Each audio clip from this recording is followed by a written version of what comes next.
Assalamualaikum warahmatullahi wabarakatuh. Alhamdulillahi rabbil alamin wassalatu wassalamu ala asrofil anbiya'i wal mursalin wa ala alihi wa sahbihi rasulillahi ajma'in. Yang terhormat Bapak Sutarmo selaku dosen pengampu mata kuliah Sejarah Islam Asia Tenggara dan Tamadun Melayu. Sebelumnya, izinkan saya untuk memperkenalkan diri. Saya Helmalia sebagai moderator sekaligus presentator pertama dan teman saya Sylvia Prameswari Putri selaku presentator kedua. Baiklah, kami di sini akan menjelaskan mengenai sejarah dan perkembangan Islam di Timur Timur. Yang pertama, sejarah Timur Leste. Timur Leste yang sebelum merdeka bernama Timur Timur adalah sebuah negara pulau di Asia Tenggara. Negara ini berada di sebelah utara Australia dan bagian timur Pulau Timor. Selain itu, wilayah negara ini juga meliputi Pulau Kambing atau Atauro, Jako dan Ex-Lef Aukus Ambeno di Timur Barat. Timur Timur dijajah oleh Portugal pada abad ke-16 dan dikenal sebagai Timur Portugis sampai 28 November 1975 ketika Front Revolusi Kemerdekaan Timor Leste atau Fretilin mengumumkan kemerdekaan wilayah tersebut. 9 hari kemudian Indonesia melakukan invasi dan kemudian menganeksasi Timur Timur. Timur Timur dinyatakan sebagai provinsi ke-27 oleh Indonesia pada tahun berikutnya. Pendudukan Indonesia di Timur Timur ditandai oleh konflik yang sangat keras selama beberapa dasawarsa antara kelompok separatis atau khususnya Fretilin dan militer Indonesia.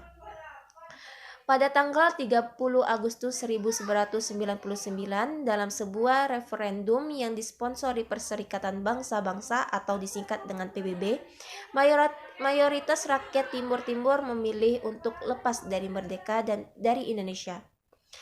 Segera setelah referendum, milisi anti kemerdekaan Timor Leste yang diorganisir dan didukung oleh militer Indonesia memulai kampanye militer bumi hangus.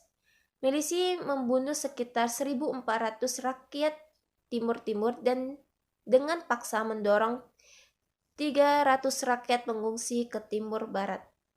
Selanjutnya mayoritas infrastruktur hancur dalam gerakan militer ini. Pada tanggal 20 September 1999, Angkatan Udara Internasional untuk Timur Timur atau Interfet dikirim ke Timur Timur untuk mengakhiri kekerasan.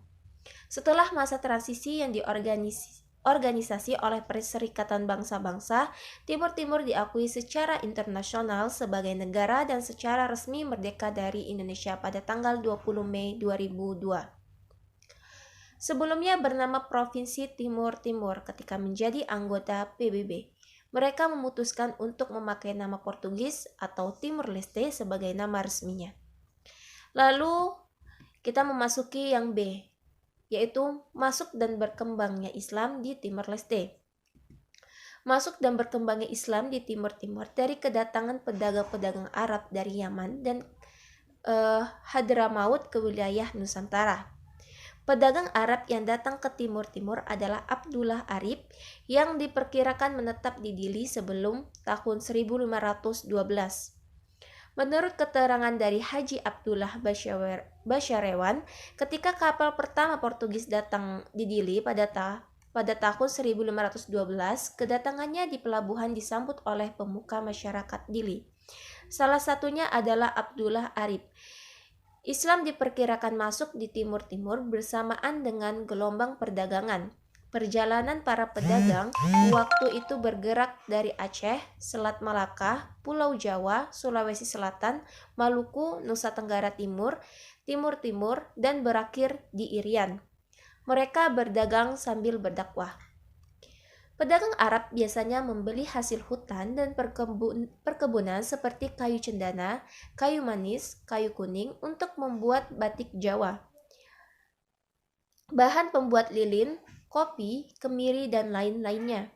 Barang komoditas ini kemudian diperdagangkan di Jawa dan diekspor ke Eropa.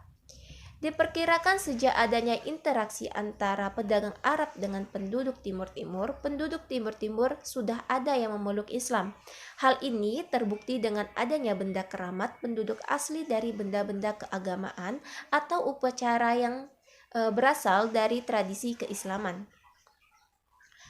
Keturunan Arab melakukan perkawinan dengan anggota kelompok mereka atau kawin dengan wanita lokal yang bermukim di wilayah lain seperti Palembang, Sulawesi, dan Nusa Tenggara. Mereka kemudian membawa keluarganya ke timur sehingga terjadilah pertambahan penduduk Muslim timur yang signifikan.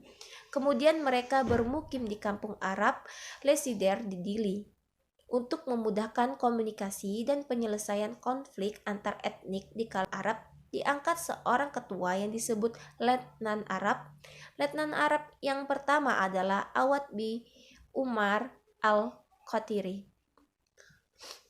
Hubungan keturunan Islam dan Portugis relatif baik, tetapi kadang-kadang terjadi juga konflik yang cukup besar, yang menyebabkan penangkapan, penahanan, dan pembuangan tokoh-tokoh Arab. Namun, agar informasinya berimbang, bangsa Portugis memelihara hubungan baik dengan pedagang Arab waktu itu. Perlakuan baik Portugis terhadap umat Islam terlihat pada tradisi, misalnya menyembunyikan meriam sebelum sholat Jumat. Dari komunitas pendatang dari berbagai wilayah Indonesia ke timur, yang terbanyak jumlahnya adalah komunitas Muslim. Mereka datang dari Kupang, Solor, Adonara, Alor, dan Bima pada abad ke-19. Kebanyakan mereka bermukim di sekitar kampung Alor, yang sampai sekarang merupakan pusat pemukiman terbesar di Dili. Baiklah, sekian yang dapat saya sampaikan. Selanjutnya saya akan serahkan kepada rekan saya, yaitu Sylvia Prameswari Putri. Baiklah, saya akan melanjutkan materi yang sudah disampaikan oleh teman saya. C. Keadaan Muslim pada masa Indonesia.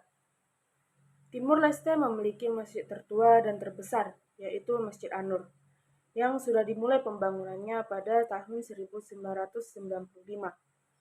Pemerintah Indonesia melakukan pembangunan Masjid An-Nur sehingga Masjid An-Nur menjadi megah dan diperluas menjadi 2 lantai. Perkembangan Islam pada masa ini berkembang sangat pesat, terbukti dengan adanya banyak masjid dan mushola tersebar di wilayah Timur Leste. Pada masa ini, Timur Leste diberi kebebasan menjalankan ibadah, sehingga masyarakat Timur Leste merasakan kenikmatan dalam keyakinan dan ritual keagamaan Islam dan bangga menjadi bagian dari umat Islam. D. Keadaan Islam pasca kemerdekaan. Saat Timor Leste lepas dari Indonesia, terjadi kekacauan dan anarkisme yang sangat dahsyat. Kekacauan ini terjadi karena pasukan Fretilin yang tadinya bersembunyi di hutan-hutan masuk ke kota dan melakukan balas dendam terhadap rakyat yang memihak Indonesia. Mereka melakukan pembumi hangusan hampir seluruh infrastruktur dan menyerang rakyat yang pro-Indonesia atau yang menolak hasil referendum. Seluruh rakyat yang pro-Indonesia dan umat Islam kebanyakan mengungsi ke wilayah Indonesia. Sebagian lainnya tetap bertahan di sekitar Masjid An-Nur. Tetapi mereka mengalami penderitaan yang luar biasa. Semua hubungan keluar dari Masjid An-Nur diputuskan. Suplai makanan diblokir, dan seluruh sarana media dan pencapaian tertinggi peradaban Islam di Timor Leste dihancurkan secara bertahap dan pasti. Dalam berita terkini, jumlah umat Islam yang pernah mencapai 30.389 jiwa pada 1995, kini tinggal 10 ribuan. Jumlah masjid dan musola yang aktif pun juga jumlahnya turun drastis. Masjid dan musola banyak yang beralih fungsi dan yang ada di antaranya beralih fungsi menjadi kandang kambing. Islam di Timor Leste sedang mengalami tekanan yang luar biasa. Akan tetapi, kalau Indonesia atau negara tetangga memberikan perhatian, solidaritas, dan bantuan yang nyata, kemungkinan kebangkitan Islam di Timor Leste masih tetap terbuka kemungkinannya. Kesimpulan, Islam di Timor Leste datang lebih awal dibandingkan Eropa dan agama lain. Islam disebarkan oleh para pedagang dari Hadramaut yang berdagang sekaligus menyebarkan ajaran Islam. Perkembangan Islam di Timor Leste sangat lambat karena Muslim di sana sangat minoritas. Perkembangan Islam di Timor Leste mulai terlihat ketika didirikan sebuah masjid yang diberi nama An-Nur, menjadi pusat perkumpulan dan pendidikan Islam. Dimulai dari masjid ini, kini ada madrasah diniyah An-Nur, panti asuhan, dan kini mulai ada pesantren. Baiklah, itu saja yang dapat kami sampaikan. Lebih dan kurangnya mohon dimaafkan. Assalamualaikum warahmatullahi wabarakatuh.